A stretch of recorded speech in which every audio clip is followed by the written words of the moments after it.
Over there! We can't let him get away! Too late, fools! You will not escape! Us? What in the name of... Gary? I'm sorry, okay? I hadn't prepped this part of the dungeon yet. I haven't had the time. This video is sponsored by Dungeon Fog. We've all been in Gary's shoes. Don't let your players suffer because you ran out of time or graph paper. You can easily make amazing looking maps using Dungeon Fog. Or, if you're really in a pinch, you can use some of the incredible maps that community members have created. Seriously, check out the 2020 Hall of Fame maps. Click the link in the description below and snag their 2nd anniversary adventure with character sheets and map assets for free, and use code ALLTHINGSD&D for 10% discount on all annual subscriptions. And now what you're here for. Bring it on.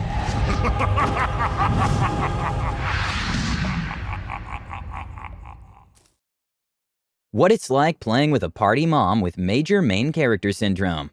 Hi everyone, All Things D&D is back with another story. When will people understand that Dungeons & Dragons is a group effort? There is no main character.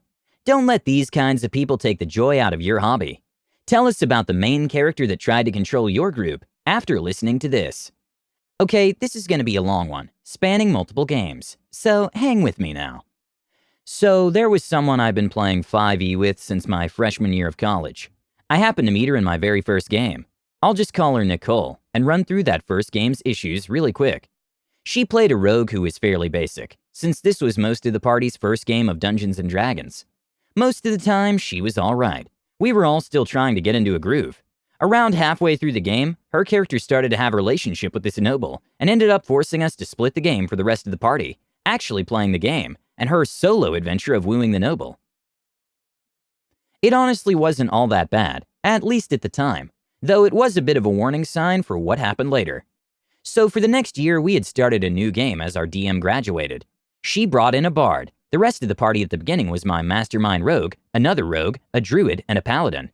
There were a lot of times where she would dominate conversations with NPCs and not let the rest of the party speak, other than my charisma-based rogue occasionally, so I could help with some more difficult charisma checks. That, coupled with a mom of the group attitude, combined with I'm the main character vibe, meant she'd always act like she was the boss and led the party. She only did high damage spells instead of any support. I can probably count the amount of bardic inspiration she gave in the entire game on one hand. She had even gotten us all cheap notepads for notes. Okay, good to encourage note-taking. And would collect them all after every game? Okay. This will come up later. A recurring issue with her was she would always react to in-game dramatic events like they happened to her in real life. Her character gets an eye taken out in a tense talk. She sulks the rest of the night. My character is upset with Nicole's character because my rogue saw something she did as morally reprehensible.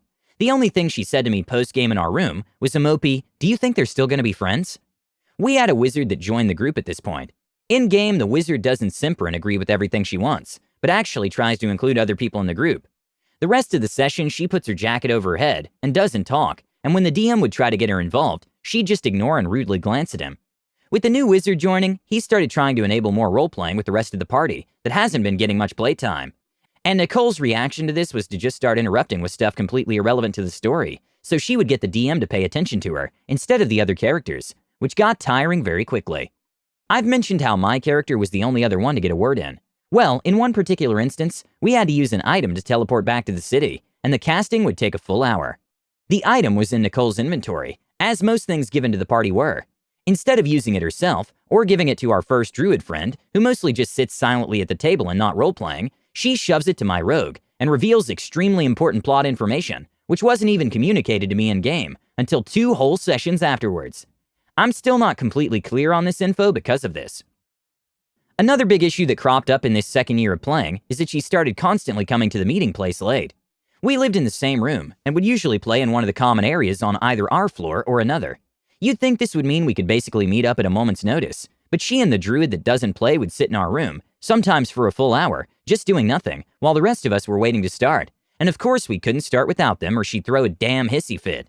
The DM would also make little jokes about her character not having a backstory, and she got legitimately upset about it, because I do have a backstory. I just haven't told him what it is yet, because I don't know if it fits into the setting yet.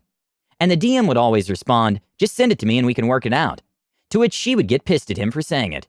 Fun fact, backstories were a requirement from the beginning. She never ended up sending anything. She'd also pretend to fall asleep during sessions. This is probably the rudest, most rage-inducing thing anyone can do at a game session.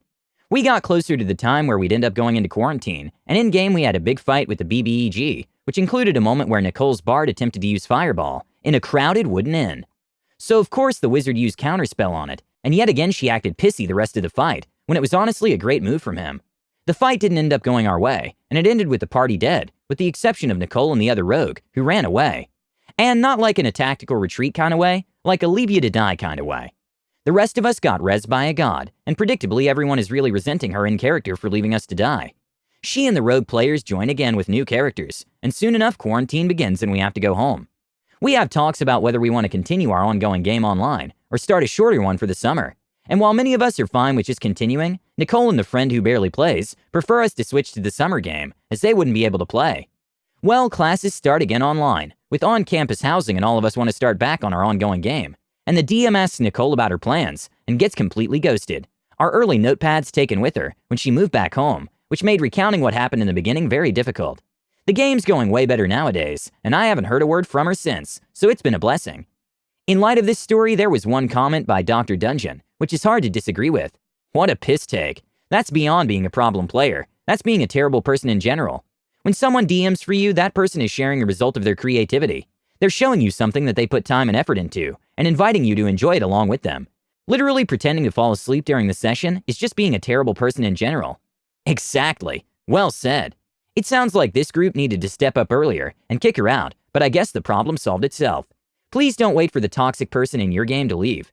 We don't have enough time in our lives to allow them to ruin something that should be fun. What would you have done? Please let us know what you think and comment below.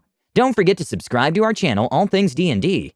Our next video will be posted in 3 days, so stay tuned for more amazing Dungeons & Dragons content.